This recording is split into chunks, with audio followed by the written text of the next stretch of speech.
Okay, we're now live. Hey, everybody. Thanks for joining us again today on My Metabolic Life. Today I am interviewing Stephen T, and I've gotten to know Stephen because we are both very active in a new organization and movement called the Metabolic Revolution. And it is incredibly important to both of us. And Stephen's going to touch on it for a minute and then give a little beginning of his story. And we're going to dig a little deeper because Stephen's got an incredibly powerful story that I hope you, one, share with those that you think might be in similar circumstances. So please like, share, and Stephen, let me turn it over to you. Thanks, Brett. I want to thank you for the opportunity to tell my story, because every time I do, people reach out and it helps them to know they're not alone, gives them hope. And there's a lot of people out there that are interested in my version of keto that I call high fat beef only, or HFBO. One of the things I loved about that rally was the parade of proof at the end, where we got to go up on stage. And there were people like you and Mia who got to hold up your poster with your before and after photos. And it's very profound because you can see that you were larger before and you changed your diet and you're not so big anymore. And for me, I don't have that profound exterior transformation. I don't have a before and after picture. When I changed my diet, I lost about 45 pounds. So I lost quite a bit of weight, but I carried it well. And I wasn't very large before. You wouldn't really know unless you looked really specific at before and after pictures. So if I had a before and an after poster, it would be something like my before would be my brain on fire and it's drowning at the same time. And it's under attack by missiles and machine guns, and there's aliens eating chunks out of it.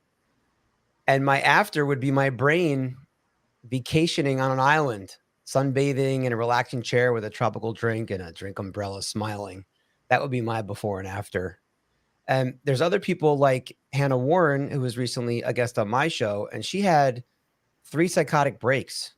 She was hospitalized for months at a time and held down against her will and injected with antipsychotics. And I don't have that extreme in my story either, but I still strongly believe that all of our stories are equally impressive, that we've all discovered metabolic therapies to treat our conditions. So for me, my story is about this demon inside of me and how he controls my thoughts. And even the people that know me the best, they have no real idea how much being in deep ketosis changes the way my brain functions and how my thoughts have changed. I spent over 30 years battling bipolar symptoms, depression, anxiety, and consistent thoughts of unaliving myself, trapped in cycles of anger and self hatred and isolation. And for decades, my life was unmanageable. Nothing seemed to work. Nothing provided any kind of long lasting relief. And that's from medications to all sorts of lifestyle changes. But the turning point came for me when I accidentally discovered the ketogenic diet. It was like flipping a switch. So when I'm in deep ketosis, my life is not just manageable, it's joyful, it's calm, productive, and I can be present, especially for my daughter. And that demon inside of me, the voice urging me toward self destruction, that voice fades away. But before ketosis, every day felt like a battle just to get through it. And now life is easy. And with a high fat, beef only approach, I found stability and peace. I found a life that I never ever thought possible, with steady energy, a clear mind, and I'm able to be a competent father, which is my main motivation for doing this. And that's why I stick with this lifestyle. It's not about what I eat, or more accurately, what I do not eat. It's about the person I get to be when I'm on high fat beef only and in deep ketosis. That's awesome. And I remember you kind of closing your testimonial on the stage in Washington, D.C. with that similar type of a message on it allows you to be the husband and the dad that you weren't able to be before finding all of this? So there's obviously more to your story. Can you give us a little bit more background into what all led up to, and then how you did kind of conquer what, I know there's more to it, so I'm just going to let you get to it. Sure, great. Yeah, and again, I'm grateful for the opportunity to share my story, so thank you. So I'm 47. I was born in 1977. I grew up in the 80s eating a standard American diet, whatever that was in the 80s. I remember cereal and pancakes and sandwiches. Dinner was always a meat, veggies, and a starch, except for on Mondays when I had to go to CCD and my mom forced me to eat soup. And to this day, I still hate soup. Um, I grew up always feeling off. I was constantly anxious and depressed, never felt quite right. I didn't have the words for it back then. I didn't know what anxiety and depression were. As a kid, I always felt different, and I was smaller and lighter than others, and I felt less significant. I felt less than, like everyone else was always better than me. And I dealt with a lot of anxiety, and I would be anxious on Sunday nights about returning to school on Monday morning. And I'd be very anxious about asking adult questions, even when asking adults questions, right? Mhm. Even when the answer was an obvious yes. I can remember my grandmother always had a bowl of candy, and she'd give me candy anytime I wanted. I just had to ask. But I would sit next to her on the couch for like an hour paralyzed because I just couldn't get over my anxiety and ask her the question. And this carried over into my teens, when around that time, if you wanted to be boyfriend and girlfriend, you would have to ask the girl out, and there were times that I knew the girl wanted to be my girlfriend, but it would take me hours or sometimes even days to ask her out, even though I knew the answer was gonna be yes. I'd be paralyzed by that anxiety. I always wanted to feel right and fit in and find relief from the terrible feelings I had. So I thought it was funny to pester and tease people. It made me laugh and it made me feel good, even if I was bothering someone else. I didn't understand the impact of negatively affecting others this way. I just knew that it felt good. And I remember a story in first grade. We had a substitute teacher, and my desk was by the window, and I had a watch on, and I was using the reflection off my watch to put the light on the board and distract my teacher. And I thought it was the funniest thing. And I was caught. I wanted to be caught, though. I wanted the attention, and I thought others would laugh, and I thought that they would like me and accept me, but it didn't happen that way. And then they took my recess away for the day, and I never understood why. I thought the prank I pulled was funny, and I thought the punishment didn't make sense. I didn't quite get it. And then I remember one time during summer camp, I was set to go on my first ever canoe trip, and I was so excited about it. And the day before, they bussed us to a park. I was just so bored at the park, and I wanted to go home. I knew the way home, even though it was a really far walk. So I walked, and I had to cross a busy highway and everything. I didn't think anything of it. I was a little kid. But my mom, I think she showed up at the park to get me, and I wasn't there. So she was probably a nervous wreck. She got so mad at me that she took away the canoe trip for the next day. And again, I just didn't understand the punishment. I couldn't understand why walking home and crossing busy streets was a big deal. And the punishments never made sense to me. Also as a young boy, I dealt with a lot of serious challenges. I was always picked on, made fun of, beat up. My books were knocked down in the hallways. And sometimes it was just because there was a girl in the school that liked me and the other boys were angry at me because she liked me instead of them. And I just never understood that. One of the worst things I dealt with of all during my childhood was sexual abuse.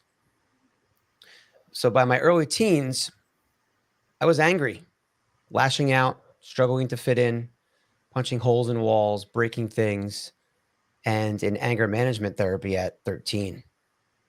And what would happen is I'd be in a fit of rage, and before the event would happen, I could see myself. I would see myself punching a hole in a wall, but I could never intervene. I could never stop myself. It was as if I was a witness, almost outside of my body.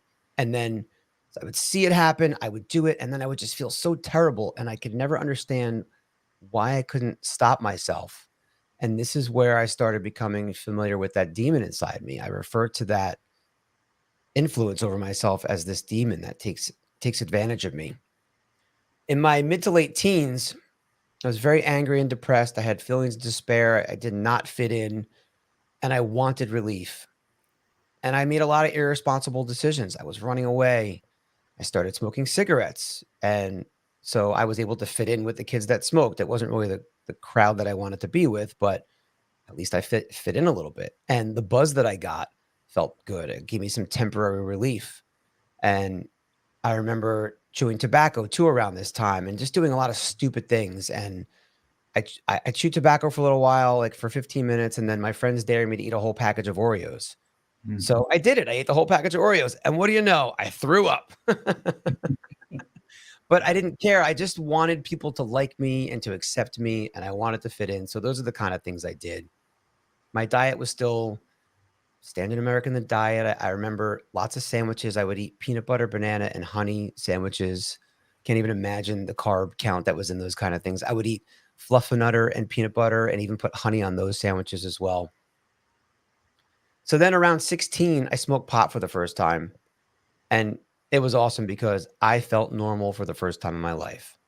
And I felt relief and just feeling normal and imagining this is what all my friends probably feel like. This is what normal feels like. So I started smoking pot for relief. But it got out of control because you can only get relief for a few hours from that. So by my senior year, I'm heavily smoking. I'm smoking every day, sometimes all day. It's the only relief I can get. I graduate from high school in 95, still very skinny, trying to put on weight. I'm drinking tons of milk to gain weight. And I had terrible acne.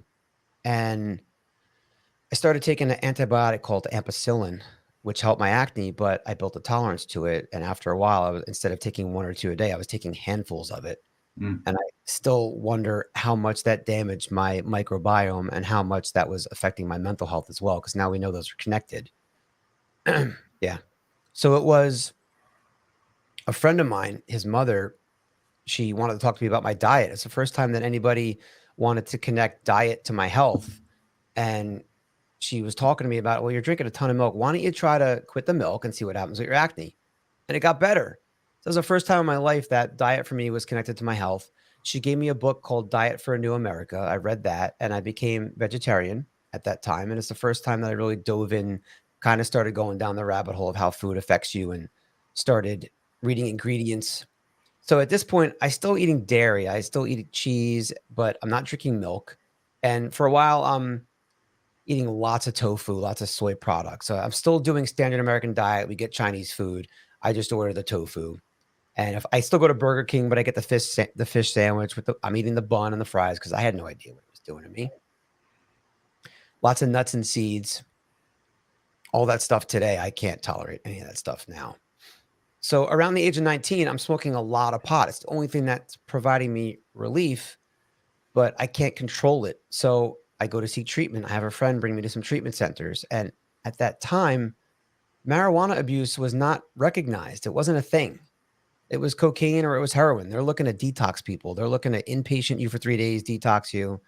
So I'm showing up. I'm raising my hand. I'm saying, I have a problem. I need help. Somebody please help me. And they're saying, sorry, kid, you don't belong here. We don't have people like you here. So it further cemented my feelings of not fitting in and never being accepted. It's like, even as an addict, I'm not good enough for these people. I don't fit in. It was a terrible feeling. And in the back of my mind, I was thinking, well, maybe it's really not a problem. I'm just going to keep doing what I'm doing. So I began to flounder for a few years and I'm smoking pot and I'm doing other drugs and I just can't really find relief, never for more than a few hours or a few days at a time. And my early 20s, I'm living on my own. I'm barely surviving. My life is unmanageable. I'm waking up every day with a strong urge to unalive myself. I just want to end my suffering. And I'm smoking pot to make it through the day, making a lot of poor decisions, the drug use that comes along with the tattoos, irresponsible spending. And there were several times where I was just so angry that I thought, well, I'm going to go out and get a tattoo because that'll make me feel better. And little did I know at like 22 years old, I'm putting a permanent mark on my skin that I'm going to have when I'm 47. I had no idea what I was doing. Terrible, irresponsible decisions. In my mid 20s, maybe around 24, 25, my pot use is out of control and I'm suffering. So I go seek treatment now. At this point, I'm able to find treatment, and I go to my first IOP, which is an intensive outpatient program. It was 5 days a week, 3 hours a day, and for 6 months, I didn't smoke any pot, and I felt worse than I ever had in my life. Hmm. Felt terrible. I was miserably depressed, and this is when they diagnosed me with depression, and they explained it like my issues are these mountains, and I had this drug mountain that was a small little mountain. Now I've got this big mountain of depression in front of me, and it's going to be a lifelong illness, and I'm going to need therapy, and I'm going to need medicine for the rest of my life. And it made me feel even worse because I'm like, how am I going to do this? This is terrible. I'm going to be taking pills the rest of my life. So I spent years trying all the different SSRIs, the Prozac and the Paxil, and those are terrible for me. They don't work at all. They make me worse. And I took Remron, which I liked because it emulated pot. It made me tired. I took it at night, but it also gave me the munchies like pot would. So I gained a lot of weight on that. And I remember taking Effexor, which is one of the most difficult things I've ever had to get off of. Effexor was really, really terrible. At some point, they threw in Wellbutrin. I was taking it. I started taking it to quit smoking, but it actually kind of made me feel pretty good.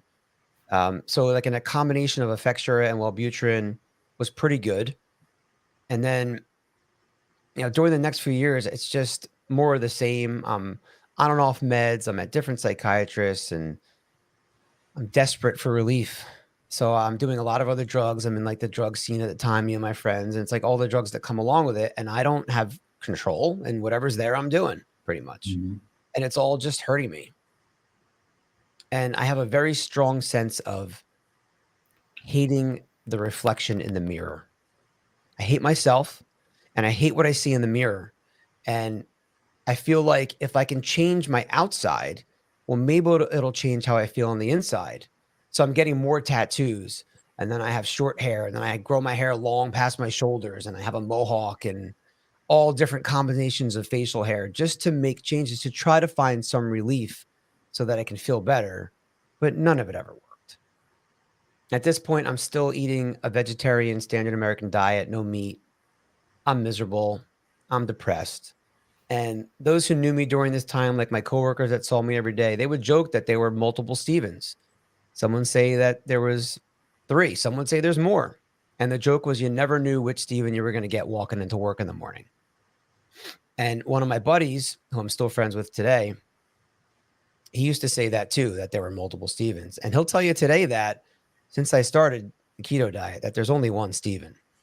And that just shows you the amazing benefits. So my late 20s now, I want relief, and the drugs aren't working. So I try sobriety again, heavily involved in AA, which was really good at the time. And I had sponsors, and I had my own sponsees, and we made our own home group. It was really cool. We were heavily involved. I went another 6 months with no pot. And again, I'm just miserably depressed, and I just want to unalive myself every day. So my sponsor says, I've had enough. I'm taking you to the hospital. I go for my second IOP, my second intensive outpatient program. Yep. Now they give me a dual diagnosis. Now I am substance abuse, and now they tell me I'm bipolar 2 mixed. And now they say, well, with bipolar, this is a lifelong thing, and you're going to be taking medicine for the rest of your life. It's the same message I got like 5 years ago, whatever it was. So now they prescribe Lamictal. I was already taking Wellbutrin and Effexor, and they add Lamictal, which is an anti-seizure medicine. Hmm. And I actually felt better from that. I didn't feel good, but I felt better. The anti-seizure thing will come up later on. So now I'm able to go 1 year without smoking any marijuana, taking this combination of medicines. And I feel pretty decent, I guess. I feel okay. I don't want to unalive myself every day. Life is a little bit more manageable. So around the age of 30, I buy my first house. I meet my wife. I've got some stability in my life, and I want to try to come off all the meds besides the Lamictal. And so I did that. And people on the outside would probably tell you that I was a normal person, that I wasn't suffering, but I was still suffering, and I was not well, but I wasn't really terrible either. But that's not the way that I want to live. I don't want to just be okay, you know? Mhm. Um, So I survive on the Lamictal for a little while, and then I get off of that. And then a couple years later, I go back to Wellbutrin for a short time. And around this time, I'm doing heavy weightlifting. I'm doing Jim Wendler's 531 program, and it's deadlift, squat, military, and bench. And I try this food plan called Carb Backload. So you either fast all day or I drink bulletproof coffee and then you eat all your carbs and everything late at night after a heavy lift. And if you drink a bunch of water, your muscles get all filled up with glycogen and you get a really good pump from it and you feel great. And around this time, I start tracking my food too. And I'm not eating low carb as far as ketosis, but I'm only eating like 100 grams or maybe less, which is really not a lot for a standard American diet. So at the time, I'm kind of doing a low carb thing. I'm kind of fasting. And these are things that all become relevant later on. But I was still eating a vegetarian diet. And it was a lot of hemp and chia seeds and green powders. I did eat eggs and I still had cheese, but no meat.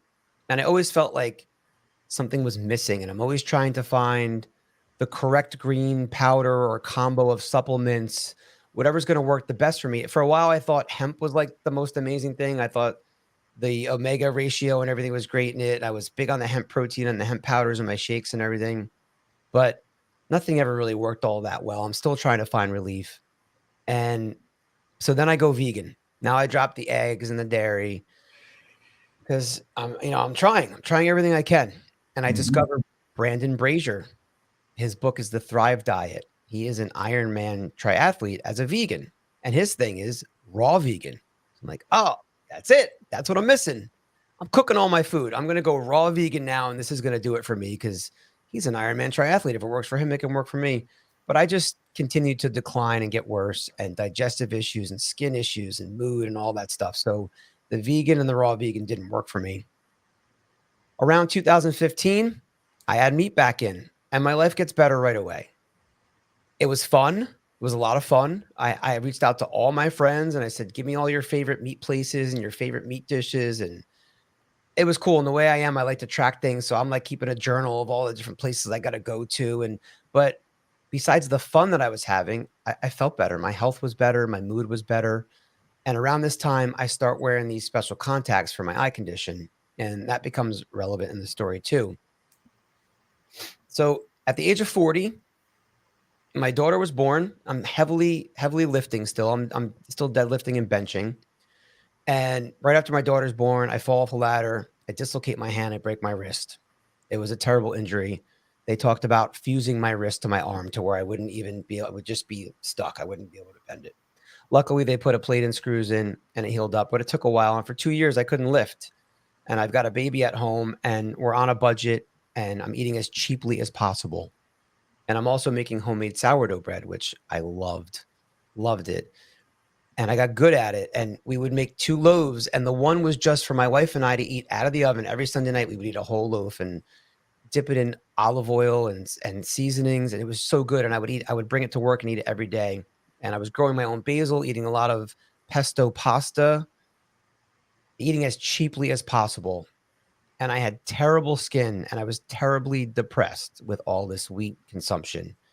I had no reason to be depressed. I was married. I had a new baby. I was doing well at my job. I had no reason to be depressed, but I was miserable.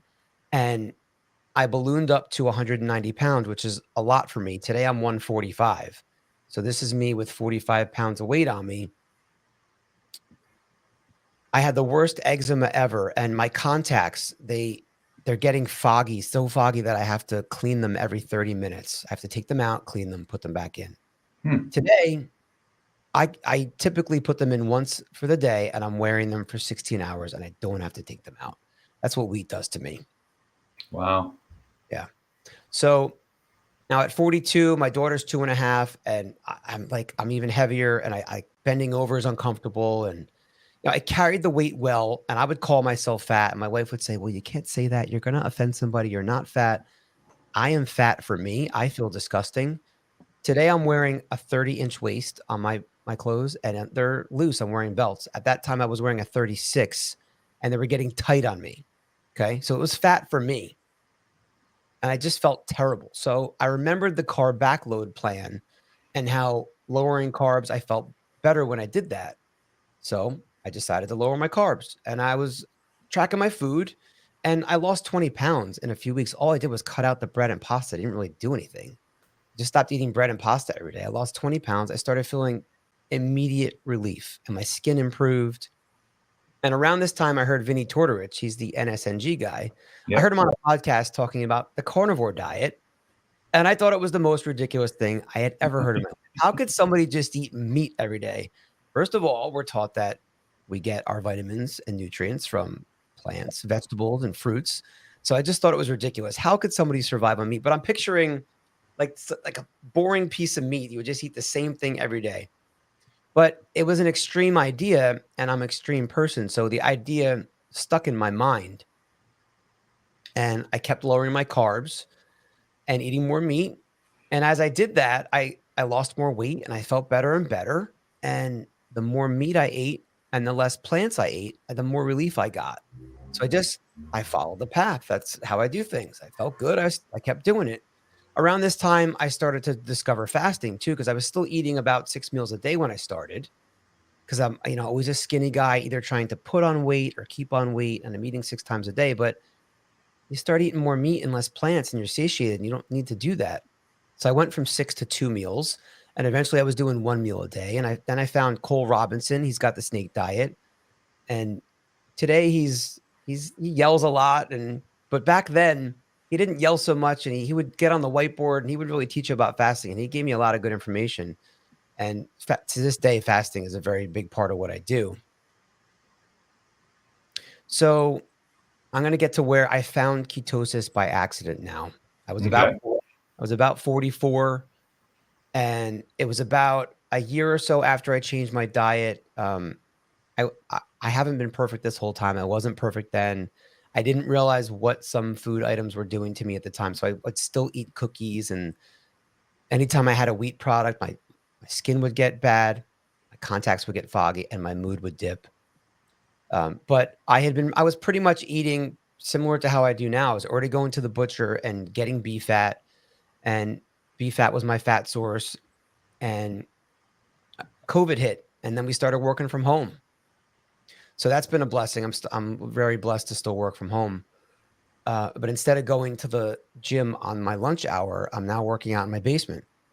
And because I have this demon in me who wants me to destroy myself, even if it's a healthy activity like weightlifting, when it's something that feels good, I have this demon in me that says, just go lift every day, or lift 5 days in a row, or just lift until you can't move anymore.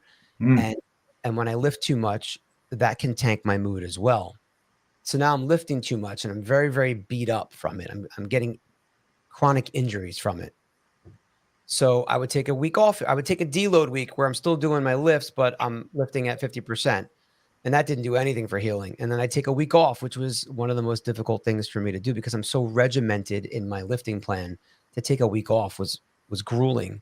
And I would do that, and I wouldn't get any better. And I've got an elbow pain, a shoulder pain, an elbow, and my hip, and all these things that are bothering me. So I said, all right, you know what? All right, let me do the extreme thing. I'm just going to stop lifting until I feel better. So I did that. It took about 3 weeks until I really felt better in my body. And during that time, I started to experience this euphoric feeling that I've never felt before, and a calm that I've never felt before, and just a happiness. And I'm waking up smiling, and I see my reflection in the mirror, and not necessarily that I like myself, but I'm smiling at myself. And I didn't understand what it was at the time. I didn't know what was going on. I just thought, like, if this was something you could put in a pill, man, I would take this every day because I loved it. And looking back on it now, I know that I was in ketosis. I was tracking my food. I was eating like 90% fat. And because I wasn't weightlifting anymore, my appetite wasn't stimulated. I wasn't really eating a lot. And when I was able to look back and analyze it, I could see that I was really eating under my maintenance calories. I wasn't really eating all that much. So I was probably in pretty deep ketosis at the time. And that's why I was feeling so great. So after that experience, I started lifting again. I started eating more. That goes away. I'm irritable again. When I research it, this is when I find the ketogenic diet and ketosis. And then I discover that they use it for epilepsy. And this is when I had a big light bulb moment, because I spoke about the Lamictal, which was an anti-seizure med. Now, I've never had seizures. I don't know that I'm epileptic, but it's the anti-seizure treatments that work for me, and it's the same thing with the pot, and they use medical marijuana to treat seizures, and it's the strains that they use for seizures that are always my favorite and always work the best for me, and Lamictal somewhat worked for me. It was the only drug that ever somewhat worked for me, and now I'm discovering, wow, there's this ketogenic diet. I'm like, man, this all makes so much sense. So I start to follow this path, but I'm not perfect. And so I flounder. I'm on and off the diet. I'll go a couple of months and then, it might be like Halloween or it's a birthday and I want to have some cake or, and I'm screwing up and I'm falling off. And every time I do, I'm really paying for it. So I go through lots of self experimentation because now I'm really curious about the way foods are affecting me. And sometimes I would feel really good and be like, well, I'm just going to have such and such because I feel good as a reward. And I'd add something back in and I'd suffer for it. And then other times I would not be feeling so good and go eat something I shouldn't because I'm trying to feel better. And then I would suffer for it. And it was just kind of like an on and off again thing, not really able to maintain for a long period of time where I want to be. So now when I'm 45, it's September of 21. I'm not terrible, but I'm not great. And I'm not the dad I want to be because I'm irritable and I'm angry. And unfortunately for me, those are my first symptoms that come out. Those are my most prominent symptoms. And so all it can take is having a cold or having a long day, and I may end up being a little bit irritable and snapping at her. And that's not how I want to be. I want to be calm. I want to be there for her. So a Redditor suggests DBT, which is dialectical behavioral therapy, which I had never heard of before, for borderline personality disorder. That I wasn't really that familiar with either. But when I look at the borderline personality DSM, I fit pretty well in there. I fit a little bit in all of them. I have, bipolar, there's a little schizophrenia, there's the borderline.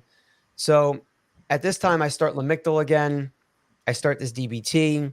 And it's my same experience from however long, like 15, 20 years ago. It's like, well, the medicine, it kind of somewhat works. The therapy's okay, but I can't really implement the strategies from the therapy unless my diet's on point and I feel well. So after a year, I give that all up because I know now that I had already found this ketosis and I need to get back to it.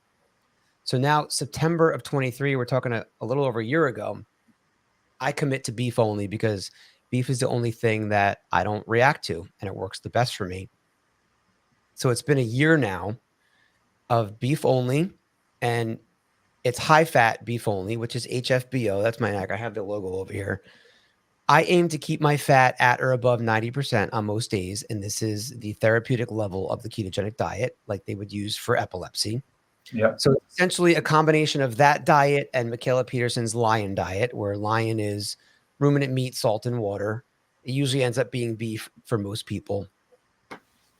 And now in the last 12 months of me staying committed to this, I haven't been perfect. I'm never perfect.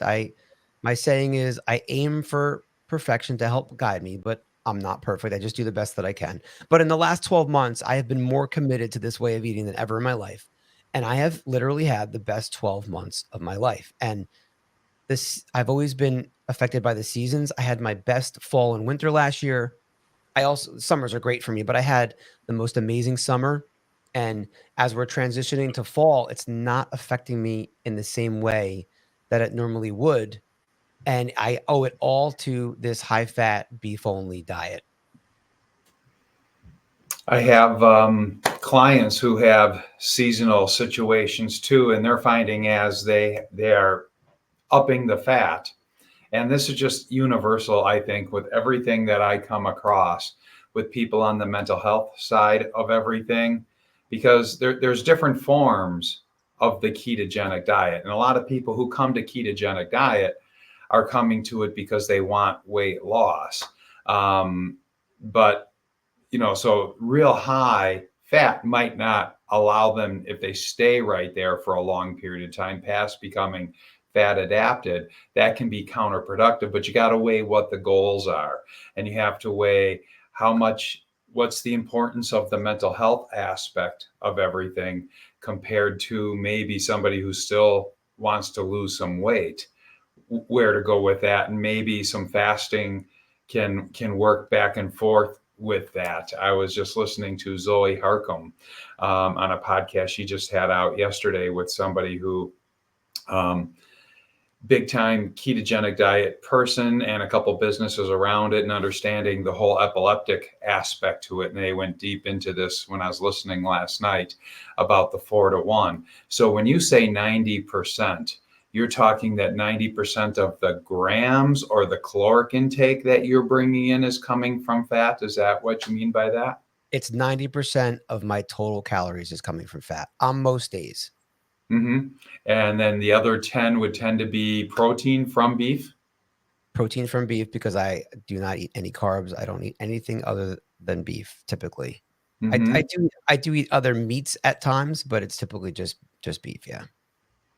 Well, question now. What did you eat or were you at the restaurant with us after the rally a week ago?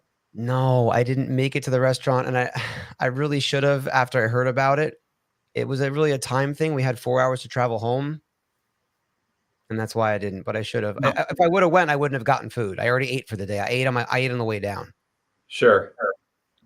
And it was what you would call keto friendly, but there was pork chops, there was kind of sushi kind of stuff, there was chicken. So Really? but there wasn't a beef dish, and it wasn't going to be super high fat. But yeah, so no, that's interesting. So have you had much interaction with people, that old therapists or people that from AA and different types of things that are part of we'll call it the mental health world, to kind of share this with? I have not, because it's been so long, and that was, it's just such a part of my past. I'm not connected with any of those people. That was all 20 years ago now we're talking. Mm-hmm. And even like my therapist that I had recently when I did the DBT, he didn't care about diet. I tried, but he didn't care. So I just didn't waste my breath. But you've been connecting with and networking with some of the people from the metabolic mind area, correct? That's correct. Yeah. And so let me just really quick. So metabolic mind, and there's just so many people out there, just like with what Steven's talking about today, that people with severe bipolar, schizophrenia, all these different anxiety, depression scenarios, even people putting the mental health aspect and physical aspect of their various eating disorders, whether it's anorexia and or bulimia, with this. And that it catches so many people off guard, because especially when you're talking the anorexic and bulimic aspect of it, they're saying, but wait, they think of keto as a diet. Whereas I think you and I look at it as, no, it's a healing therapy. And all we've done is demonize animal fat for the last 60 years. And look at what we've done to the population as a result of it. But that the Bazuki family from the Metabolic Mind, their son, Matt, we're not speaking out of turn because he's on dozens of different podcasts and everything announcing all of this. But he was a Stanford kid, and his family's a billionaire family. And he wound up living on the streets, and, because 40 different doctors and 80 different medications trying to get on top of this bipolar situation, he couldn't do it. This is incredibly near and dear to my heart too, because as I think we mentioned on one of our phone calls, my mom in her early 20s had her first bipolar episode. Her dad was bipolar and alcoholic, and she never really drank. She was a teetotaler my whole life, and as far as I know, but just all of the in and out of hospitals and the situations and living forever on all of these medications, which her neurologists believe is what led to her eventual Parkinson's disease, the side effect of that long of being on so many these different diseases, because nobody else in the family history had ever had Parkinson's. But isn't it kind of amazing, all of the different things, because I know you're heavily focused on the mental health, but just across so many different things, that the ketogenic diet, that being in ketosis, which is a physiologic state. There are not keto foods and non-keto foods. There are just foods that are going to sabotage you from maintaining a ketogenic physiology. What's kind of your just thoughts on what you're seeing across everything else out there? It's amazing how much this diet is helping people. So last month, I started an HFBO Facebook group, and we're up to like 150 members already. A lot of them are coming over from the Lion group. And in Lion, it's a lot of autoimmune issues, and they're trying to hear all kinds of different issues. When you go Lion, if you're just eating steaks all day, it might work for some people, but it doesn't work for a lot of people because the fat is way too low. Even if you're eating fatty ribeye, you're only going to be at about maybe 70%. If your ribeye is really fatty, you might be in the 60s. If I did that, I don't really get very many benefits at all. I'm not going to want to unalive myself every day, but I'm going to be irritable and angry. And there's a lot of people who have joined this Facebook group, and they're all in there trying to help each other. And they've got all sorts of different conditions, things I've never even heard of. There's a lot of autoimmune conditions out there I haven't heard of that people are trying to use this for. Well, you're going to have to message me that group, because I went looking for it after we spoke Friday and I wasn't able to find it Oh, okay. inside of Facebook. So message that to me. And so with my own kind of personal journey, I use the word nutrivore because once I kind of understood and got my brain around ketosis, and that, a lot of this is the most nutriently dense foods that I personally gravitated for. So I went more ketovore, which is kind of a hybrid of carnivore keto. But the more and more, because I've been doing this for 6 years now. In fact, next month is my 6 years of really cutting the carbs out.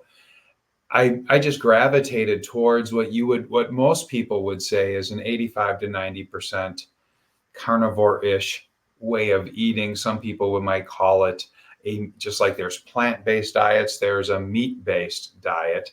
I still had a small amount of some berries, some mushrooms and onions. I'm not averse to the soups, and I love the soups. And so I make like a 3-meat soup, but I'll have onion and carrot, in there, and maybe some broccoli or asparagus, but I just don't do a ton of veg anymore. And that's for a lot of different reasons that I won't go deep into that. But as I went through a kind of a quantum and circadian biology and understanding a lot of the anti-nutrients that are going on inside of a lot of these things, and just also, it's so hard because when you really deep dive regenerative agriculture and what's going on with our whole growing of plants, and you start realizing all of the GMO stuff going on, but that we now have pesticides in the seeds of the plants. So even when you think you're going organic, you sometimes can't escape what's going on. And I think that's a heavy duty part of what's killed a lot of our world is Monsanto lost this $12 billion suit, but that was just for the Roundup. But it's the same stuff that's going on all of the plants that we're eating from all of it. So that's a major reason, on top of going down the whole deuterium path, but that's a whole nother thing. So yeah, I've just kind of naturally gravitated, and I did have a little creep, I have to admit, and raise my hand because, hi, my name's Brett, and I am typically a sugar addict, or mainly a recovered sugar addict. And for my first 4.5, 5 years, I was incredibly strict with just kind of, I see the stuff in the store, in the restaurant, and I just say to myself, poison. And I kept away from it. Like yourself, I got into weightlifting, and I put on about 20, 25 pounds of lean muscle mass over the last 4 or 5 years. And then again, being what I like to call silly talking monkeys that we can be, I talked myself into, well, let's try an N=1. Maybe I can handle a certain amount of things because I have this glucose sink, all this extra muscle tissue on me. And all I wound up doing was I reawoken a sweet tooth, a sugar addiction that I recognize I had, and I wound up going back up a belt size. And so come January or August 1, I got serious, and I cut even coffee, any form of plant, out. So I was just meat, fish, and eggs. And ever since, and then the waist came back down, and I'm going to keep going with it. But I'm now looking at doing an N=1 for another reason, because one of the side effects that I personally have, and I'm curious on your thoughts of this, and you know Emily Penton as well, correct? Yes, I do. And as her and I have become friends, and I'm like, well, Emily, the big thing, even when I'm able to stay at kind of my leanest with the additional muscle mass, I still have, like, right here down at the love handles, a little upper thigh, a little excess skin. And she's like, Brett, fat, go buy fat and add fat to what you're eating. But it makes sense to me now as I go deeper and deeper into not only all the mental health, but just understanding the healing aspect to this. One of the things we've done over the last 50, 60 years in demonizing all of the animal fat, we don't realize that that's where all your fat soluble vitamins come from. That's where we build our brains and our neurotransmitters and everything else, from cholesterol and from fat. And if you are now on a low fat diet, I think this is a heavy duty reason why we've seen the uptick in all the mental health and the neurodegenerative things going on with the Alzheimer's and the Parkinson's and the things like this. You're not giving your body the building blocks. So because my goal isn't necessarily to lose weight, it is to lose this excess skin that potentially going a little bit more HB or HF, HFBO. I don't have an issue with the beef only, especially for a month or two. I'm a firm believer in sardines and fish and everything, and I do a certain amount of that. But I could really see and I think I've actually, just by being as pure carnivore for the last almost 90 days now that I've been, I think I'm noticing even a little different, less of the excess skin that I've held for 5.5 years now, or for 4.5 after the 115-pound initial weight loss. So I think this is another N=1 that I can do. And I'm curious to see where if it will do that much more. I mean, I found incredible calmness for myself out of the ketogenic diet and being in ketosis. And that's one of the things I love about it, which brings me to another thing. When you said before you kind of came into this 90-10 ratio aspect, but you started doing bulletproof coffee, what were you doing to your coffee for bulletproof? I'm wondering what you noticed with that. I was way ahead of the curve on that. I was back in 2011 before bulletproof was even a thing. It was just coffee with butter and coconut oil. Okay. And in the beginning, I was blending it up, and I had a plastic blender, and the hot coffee cracked my blender. It does that. I stopped doing that, but I did that probably, I don't know, for a couple of years, and I loved it. I of course I love coffee, but I would be able to go all day without food. I know I'm still consuming calories, so it's not exactly fasting, but I really enjoyed how my mood was when I was able to go all day without food.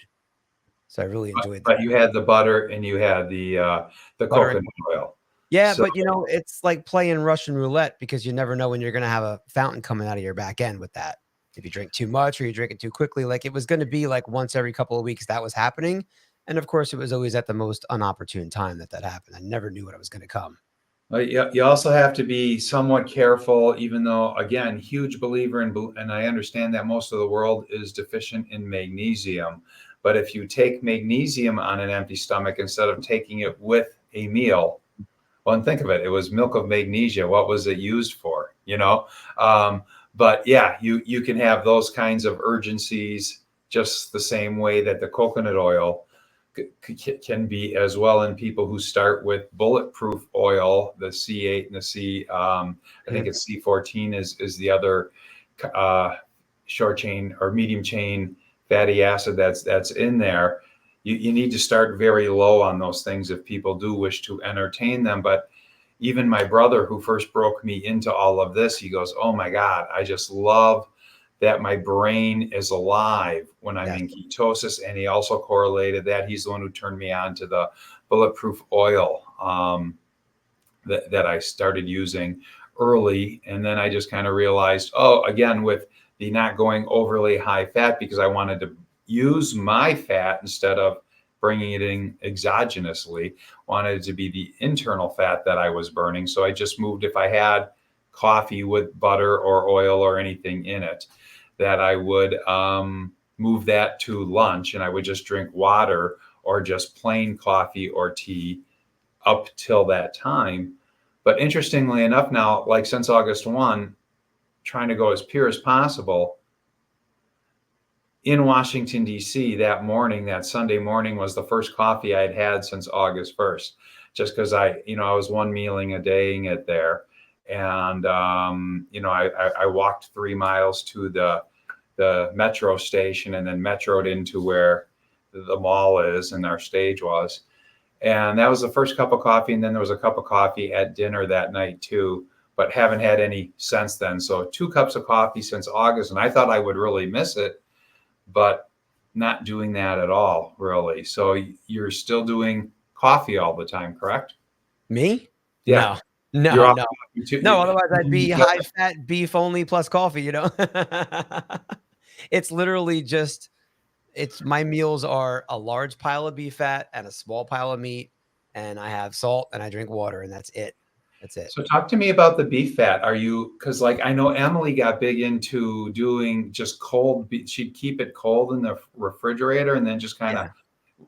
fork and knife it cold with a little salt. How do you cook it? Do you eat it Well, cold? What's your thoughts?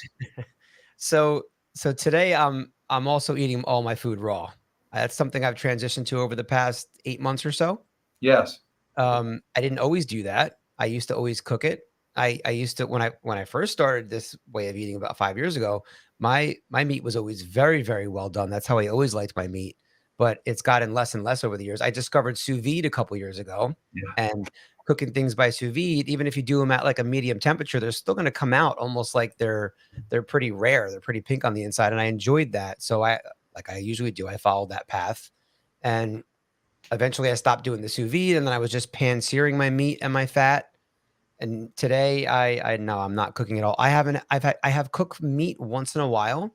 I just went out the other night to a Korean barbecue and I cooked a bunch of my food. And Samantha, my daughter, one of the things she really loves is when we eat together, and she loves chicken. So we'll do drumsticks and the leg quarters. So I'll throw those on the grill. I'm not eating chicken raw because I just find it disgusting. I can't do that. Yeah. But I'm with you. so I'll eat some cooked meat with Samantha, but other than that, no. And I'll have maybe a steak on the grill once in a while because I like that grilled flavor.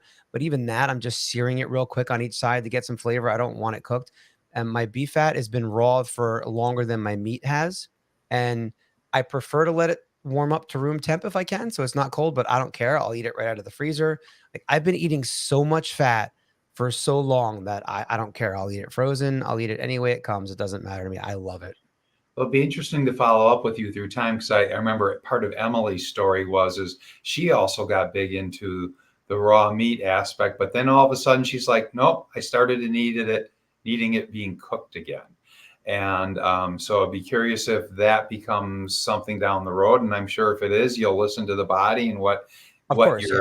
what your brain and body's telling you, and going there. So over 100 people in high fat beef only on Facebook. We just got up to 150 a couple days ago. Yeah. That's awesome. It's been like about a month. What was that? It's only been about a month. It hasn't been that long that I started the group. 6 weeks, maybe.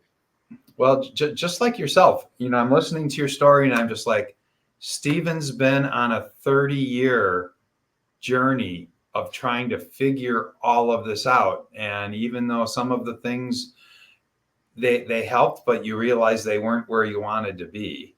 And that they weren't long-term healthy, even though they made you feel good in the moment. There's so much of the world out there that is searching for what's going on. Now, you and I both, and I just listened to another one as I was coming back to record this, have been, I recalling this correctly, you were on Dave Mack's No Carb Life. That's correct. It's just incredible to find, because he's got over 800 testimonials of people like yourself, people like me, that have just put all of these different things into remission.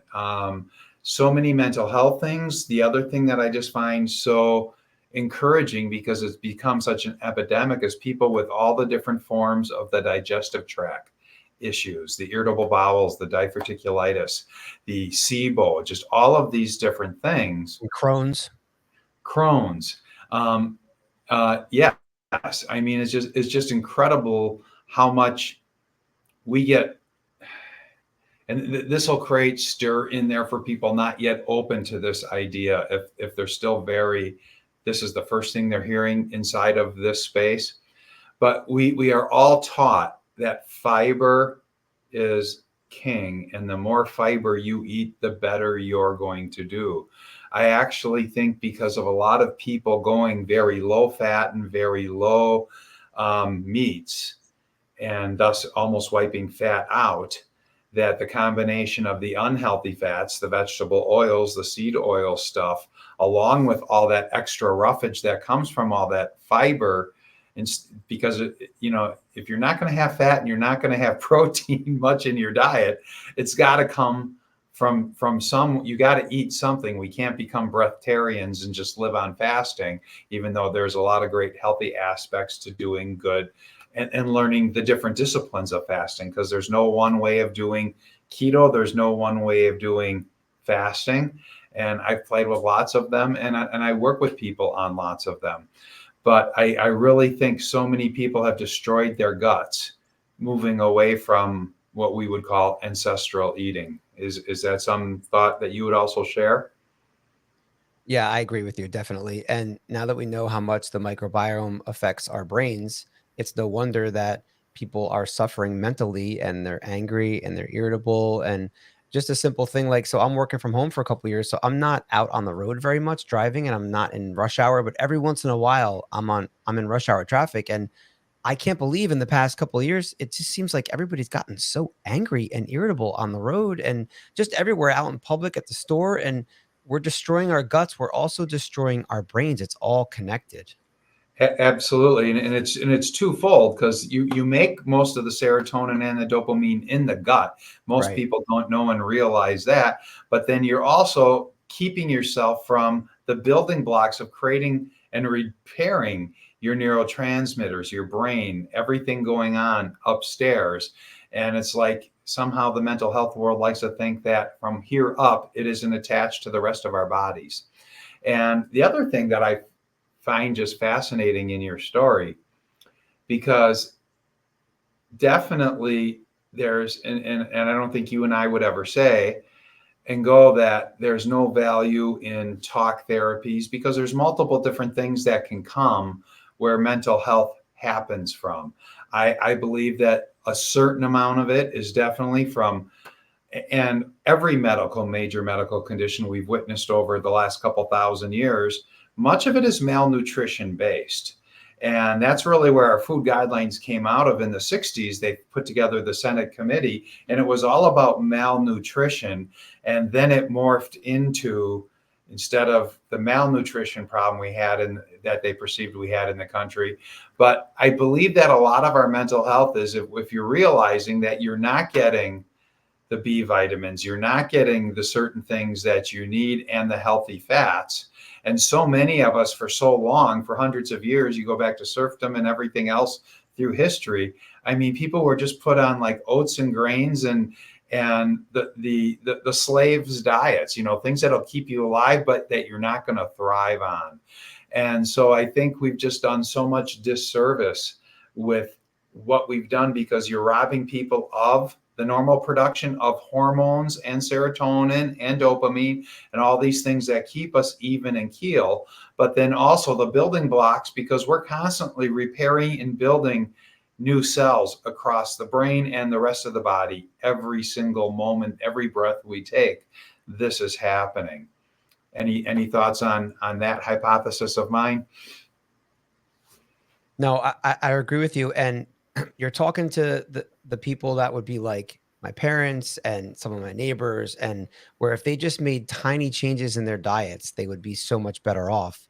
But they're so ingrained in their standard American lifestyle that they can't do it. They can't lower their carbs. And I desperately want to help these people get better, because like I said, for a lot of them, I think if they just made tiny changes, they're not going to need to do HFBO to be well. They can make tiny changes and lower their carbs and do so much better. But it's hard. You know, the saying is you can lead a horse to water, but you can't make them drink it. And I've been trying so hard for so long with certain people that my focus has become giving my effort and my energy to people that are already trying to help themselves. So, and that's why I'm really trying to push the HFBO as an option for people, because I feel like there's a lot of people that haven't reached their potential. So for the longest time, I thought I was at a 10 and I couldn't do any better. And then I got deeper in ketosis and ate a higher fat diet. And I found a real 10 for me and a 10 plus. So it turns out that what I thought was a 10 was really only an 8 for me. And now that I've seen the 10, the 8 is not good enough. And that's why I stick to what I do. There's this extra, like, so you go from standard American diet to keto, and there's like this switch that goes off. Now, for me, there's another switch that goes off when I go from an 8 to a 10. And I don't see many people out there that have ever done this before. There are people like Emily that eat in a similar way, where she, like when I first saw her video, I couldn't believe it that she had a pile of raw beef fat and a pile. I was like, oh my gosh, there's somebody out there doing what I do. It's great. But I don't see people doing this with their fat. And that's what I'm out there trying to push, because I think there's a lot of benefits out there that people are missing. Well, and I had two, now three, and I'm going to quick throw the third one in that I just remembered as what you were saying, and it plays off one of them, is that where the ketogenic diet as a first medical, well, I don't want to say it goes way back, because for hundreds of years we've been using it for people that had type 1, even type 2, very minimal type 2 diabetes in our historical past, but a lot of type 1, has always kind of more historically been there. And the ketogenic diet was used for that until insulin came around. And it was like we completely forgot all about it. But then it got brought back in like the 1920s, Mayo and John Hopkins big time, with for the epilepsy, like you were talking about, the correlation between the meds and why this works. Similar mechanisms of action going on here. But mind-numbingly learning that if, for the 68% of the epileptic kids that respond to the ketogenic diet, that 5 years and usually 3 years, and they're off and they can go back to even being what we would call, probably a terrible idea, the standard American diet, but Yeah. it healed the body to whatever the issue was going on neurologically with all of this. But it's just when you were talking about, all the time in AA as both being a sponsee and a sponsor and all of these different things, one of the things that, again, playing off of where you said everybody struggles with, like the neighbors, the parents, hey, if I could just do something for a while. I think one of the biggest reasons for all this, again, when we took the fat out and went low fat pretty much as a society, it's got to get substituted with something. And I was just having this conversation with a very close friend of mine I've had since high school. And I was explaining, it was right after you and I got off the phone Friday. And I'm just like, it's just so mind numbing to, I was just talking to this guy who I'm going to be interviewing on Monday, and he's 90% fat. And she goes, ooh. And I'm like, I go, well, hold on just a second here. Hold on. I think most of the reason that most of our population has some form of spectrum of sugar addiction is because when we pulled the fat out of foods, fat is what actually tastes the best. When you're eating a steak, it's that fat that tastes better than the red meat tastes. And I explained to her, I go, well, it's when we pulled all the fat, which has all the taste out of the foods, that's where they had to put the sugar in to make it taste good. So, and this is where we've turned most people, most of the population, again, on the spectrum of sugar addiction. So we've demonized the fat. They look at it and they don't realize that it's essential for health. That's why we have essential fatty vitamins, fat soluble vitamins, and essential fatty acids. There is no such thing as an essential carb or grain of sugar, that because the body will make all the glucose that it needs from stored and eaten fat. But yeah, it's just so mind numbing how people don't have to say, well, geez, Stephen, I don't want to be 90-10 eating just fat. I like having other things. And it doesn't necessarily, just like with the epileptic kids within 3 to 5 years, and I'm not saying your average person who doesn't have major issues, if they cleaned things up for a little while and just understood what the donuts and what the sugar are doing, and but still had birthday cake because they don't have major issues they have to resolve or maintain. Because I myself, when I do go off the reservation, I had 4 meniscus surgeries, 2 in each knee, from being functionally fat for as long as I was. That's what I called myself, functionally fat, until I realized, oh my God, the body's really breaking down. And I've got all this arthritis from these surgeries in my knees. And when I go off the reservation and I'm blending at a dinner party or doing things with people, and I allow the crap to come in, it goes right to my knees first. That's where wherever I have arthritic pain, that's where I can feel it the next morning. But no, they can enter things back in and just kind of see where the problem falls. But to me, and Dave did this on my very first, I've been on his show 3 different times. And the very first time, I'm like, everybody should be on the carnivore diet. And what that snippet of that he put in the front of the video, and then it comes back in, when I add it into context, everybody should have the essence of the carnivore foods as the base of their diet. You should be eating a great source of meat, fish, or eggs as the cornerstone, because you can't replace it when you actually spreadsheet out kale, broccoli, spinach, and all of these things that we consider superfoods, and you look at them on a spreadsheet with the US government database numbers, they pale in comparison so tremendously that and they're just not complete sources of proteins. Anyhow, I don't need to keep going down that. You and I both believe all of this. We've been on for over an hour. Are there any other final thoughts you would like to play off of from where we've gone, or another element of your story you'd like to quick throw out and jump in with? Well, I'll tell you, Brett, I could just talk for hours about this stuff because I'm so passionate about it. But I would like to at least mention that my metabolic therapies are, like Hannah Warren says, it's a holistic approach, and it's not just diet. For me, it starts and ends with the diet. And if my diet is not on point, then nothing else in my life works properly. But I do lots of other things. I get as much sunlight as possible. I'm into body movement. I do I do mobility exercises and working out and sprinting now from Dr. Sean O'Mara, and grounding and barefoot walking. And I'm avoiding EMFs, and I'm wearing cotton. We have no Wi-Fi in the house for the EMFs. We're replacing as much of our polyester blankets and clothing as possible, so we don't have sheets of plastic on our skin. We don't drink out of plastic. Meditation is a big one.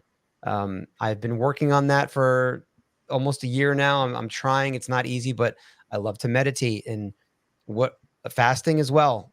So what I did because of this show coming up, I fasted yesterday. I normally fast on Sundays anyway, but I made sure that I was fasting on Sundays so that when I woke up this morning, I was going to be feeling my best. And then I drove to the bay this morning to see the sunrise. I took a barefoot walk on the paved path right by the bay. And then I did 15 minutes of mobility. And then I meditated for 10 minutes staring at the sunrise. And for me, that is like a slice of heaven. And it's all connected, and it all helps me feel as happy and healthy, as calm as I can be, and be the best dad I can be. You're seeing me kind of smirk, smile, and laugh along with you here, because beyond the other 108 minutes of conversation we've just had, or an hour, 8 minutes of conversation, if I would have listened to not me, but you and somebody else playing my role today, everything you just said and everything that you and I have talked about right now, I would have said, these people are freaking lunatics. Because, and I'm much more of a late bloomer on well, one, I found this later in life than you did, and had a number of heart disease, metabolic syndrome, arthritis, other things, tinnitus with the ears, going on. Not looking to solve any of that yet. It was the weight that got me there. But it's just the last 2 years I've been open for a lot longer, because once you realize your whole world gets shattered, that almost everything you thought and I was part of elements of the healthcare world, disease management, corporate wellness, pharma, health insurance. My whole life has been spent professionally in and around much of all of this. But I am such a believer in so much. I put a couple thousand hours just in the last 2 years into everything you were just talking about there, understanding the quantum benefits of what's going on with our electrons, protons, and neutrons, what walking barefoot on the ground and sitting on the ground and everything else, getting the sun in our eyes and our non-photosensors, what that means to setting off all of your hormones to work perfectly through the day, getting the sunrise and the sunset as often. Not every day, it's not needed, but to be setting your circadian biology. Everything you just said is so powerful. And while we only focus for a little bit on it, people go out and learn more about this. And I'm planning on bringing on people, and I'm sure you will on your podcast as well, that are going to focus on these things, because as radical as food should be, and we all need food, and as healing as proper fat can be, proper protein can be, and that they're complete sources of everything that the body needs, it's not the whole thing. And and I'm sure you're thinking now, you're even finding a new 11 and 12 as you incorporate all those things in beyond the high fat beef only. It's the 10 plus I speak of. So, I could do regular keto at like 80% like most people do, and I can be an 8 and I'll feel really good, but it's not great. And I'm still going to have that irritability. Maybe I could go on and on about it, the differences between the 8 and the 10, but it's that demon in me and it's the thoughts in my head. And when I go from an 8 to a 10 and then the 10 plus, it's that demon he's asleep. He's just gone, right? He's asleep totally. And the thoughts in my head become so much different. And the level of calm that I get and sense of gratitude that I have for life and excitement for just the simple things in life. Like I'm falling asleep at night. And so last night I'm thinking about my interview with you, of course. Yeah. But I'm falling asleep thinking, oh man, I don't have work tomorrow. So that means I can get up and see the sunrise. And it's like just the simplest thing, but just so excited for all the things in life. When I spent 30 years dreading every minute of my life, it's an amazing gift. Oh, well, that's a perfect place to end it, Stephen. Stephen, thank you so much for coming on, sharing your story. People, I hope if you're still here at this point in time, share and like this. Share it with people you know, because there are people going through things that I've discussed and what Stephen's discussed today, and they need to know that there's options for them, that healing is a thing. Also, please check out metabolicrevolution.org. Stephen and I, huge believers in this whole movement, because our health is about metabolic health. And there's his t-shirt. Mine are all in the wash right now. So, but yes, I've got that same one too. So again, Stephen, thank you so much for sharing your healing story. I hope it gets out there. Our channels are both small but growing, and we'll get this message to as many people as possible. Thanks so much, and just stay with me for a sec.